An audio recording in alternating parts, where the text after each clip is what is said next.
Haleluya. Selamat malam keluarga terkasih di dalam Tuhan Yesus, keluarga GBD El Sade. Kita sama-sama belajar membaca, merenungkan firman Tuhan. Kita ambil di dalam Mazmur 49. Bapak Ibu Saudara sekalian, kita akan membaca beberapa ayat dalam Mazmur 49. Mungkin tidak asing dan mungkin sudah familiar bagi kita, tapi kita sama-sama merenungkan ayat demi ayat dalam Mazmur 49. Saya akan membacakan tidak semuanya. Saya akan membacakan di dalam ayat yang mulai dari ayat yang ke-1 dan yang kedua. Mazmur 49 ayat yang pertama dan kedua. Untuk pemimpin biduan dari Bani Korah, dengarlah, hei bangsa-bangsa sekalian, pasanglah telinga, hei semua penduduk dunia, baik yang hina maupun yang mulia, baik yang kaya maupun yang miskin bersama-sama. Bapak Ibu Saudara sekalian, Bani Korah sangat kita kenal di dalam ayat-ayat pasal-pasal di dalam Mazmur. Tetapi kita melihat bahwa ini adalah suatu peringatan bagi kita. Kalau kita melihat nama Korah, itu adalah sosok ditulis di dalam Alkitab bahwa dia adalah seorang yang sebenarnya dia adalah orang ternama, dia memiliki kekuasaan, dia memiliki harta. Tetapi firman Tuhan, Alkitab mencatat bahwa oleh karena pemberontakan dia dibinasakan bersama dengan 250 orang-orang bangsa Israel bersama Datan dan Abiram. Mereka menyombongkan diri, mereka memberontak, mereka melanggar otoritas sehingga mereka dibinasakan. Nah, kalau kita membaca di dalam Mazmur 49, disebutkan di sini adalah Bani Korah. Mereka adalah keturunan dari Korah yang tidak dibinasakan. Kalau kita membaca di dalam Bilangan 26 ayat yang ke-10 dan yang ke-11, saya bacakan untuk melatar belakangi peringatan ini kepada kita semua. Tetapi bumi membuka mulutnya dan menelan mereka bersama-sama dengan Korah ketika kumpulan itu mati. Ketika ke-250 orang itu dimakan api sehingga mereka menjadi peringatan. Tetapi anak-anak Korah tidaklah mati. Jadi kehidupan Korah yang memberontak mereka dibinasakan. Tetapi perjalanan bagi keturunan Korah ini mereka dipulihkan.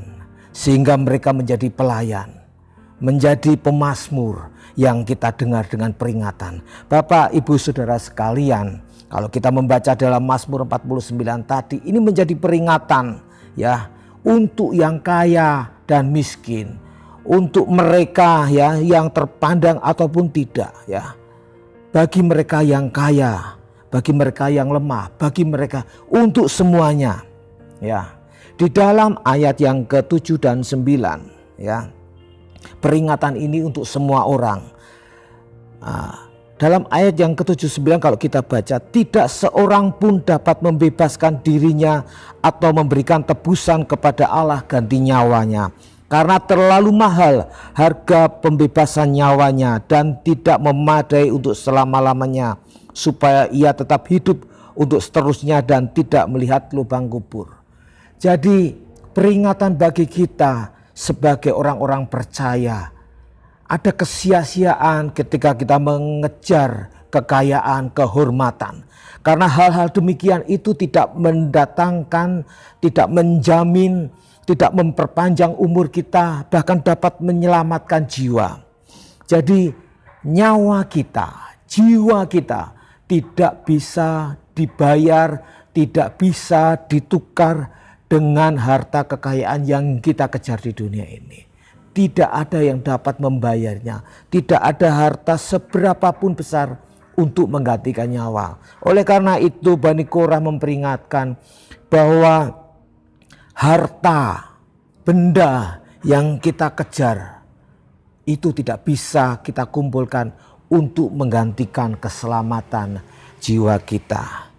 Jadi itu menjadi peringatan bagi kita, tujuan hidup kita.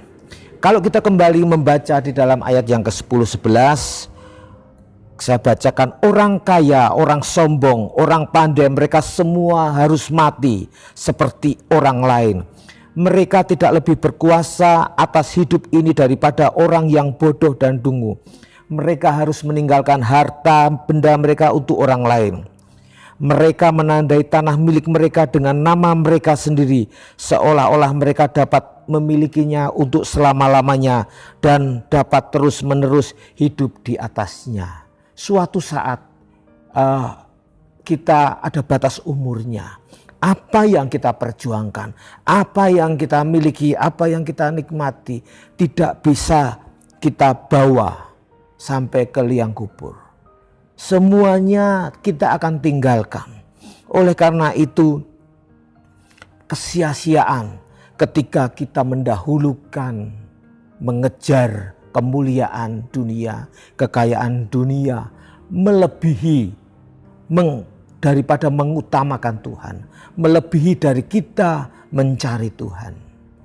Bapak Ibu Saudara sekalian, tetapi di ayat ke-13 dan 15 saya bacakan di dalam firman Allah yang hidup, terjemahan firman Allah yang hidup. Demikianlah kebodohan orang-orang itu, walaupun mereka akan disebut orang yang sangat bijaksana setelah mereka mati, tetapi Allah akan menebus jiwaku dari kuasa maut karena ia akan menerima aku. Jadi di akhir pasal ini Bani Korah tahu ketika manusia mengejar, berusaha untuk mendapatkan, memperpanjang umurnya, mencari kesenangan. Mungkin mereka berpikir bahwa akan mereka nikmati segala kemewahan, segala kenikmatan dunia selama-lamanya. Tetapi itu sia-sia. Tetapi ada kunci di mana Bani Korah ini memazmurkan. Dia tahu bahwa Allah sanggup menebus jiwa kita. Dia sanggup melepaskan kita dari kuasa maut. Dia tahu, ya. Benar, Allah pasti akan memelihara ketika kita masih hidup di dunia ini. Dia akan memberikan kesehatan. Allah akan memberikan berkat buat kita ketika kita berusaha. Semuanya Tuhan berikan pemeliharaan itu buat kita.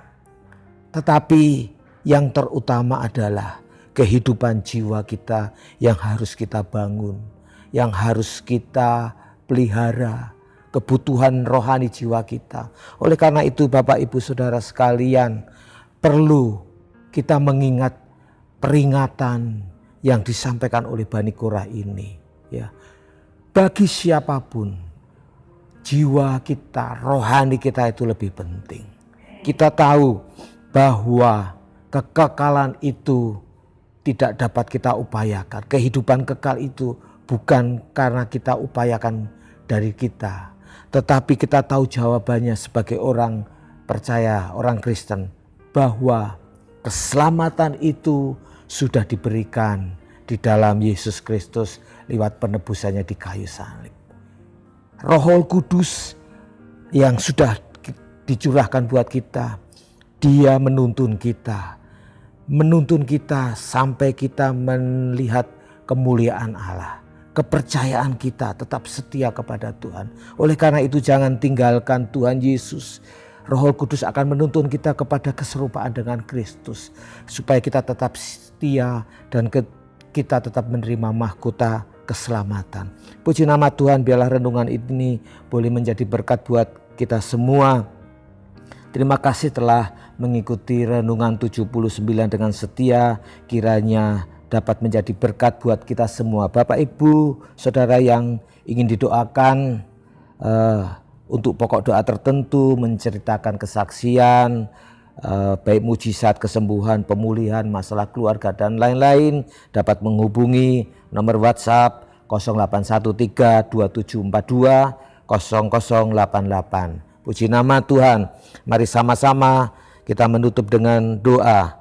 Bagi Engkau yang duduk di atas tahta dan bagi anak domba yang disembelih, layak untuk menerima kuasa dan kekayaan dan hikmat dan kekuatan dan hormat dan kemuliaan dan puji-pujian dan kuasa sampai selama-lamanya. Puji nama Tuhan. Tuhan memberkati.